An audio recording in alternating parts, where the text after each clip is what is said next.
আসসালামু আলাইকুম। ফেনী দাগন মিয়ার মধ্যস্থলে আমাদের সিলোনিয়া বাজার।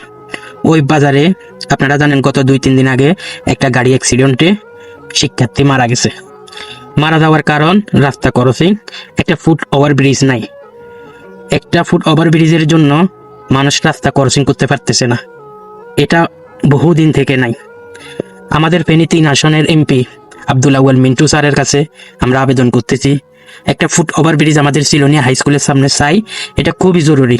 আপনি দেশের অনেক উন্নয়নের কাজ করছেন, ভবিষ্যতেও করবেন, তার মধ্যে এটা একটা উন্নয়ন। এটা খুবই জরুরি, কারণ বাচ্চারা যখন এরকম অ্যাক্সিডেন্টে মারা যাবে, তাদের মা বাবা তাদেরকে আর পড়ালেখার জন্য পাঠাবে না, ওই ভয়টা ওদের আন্দার থেকে যাবে।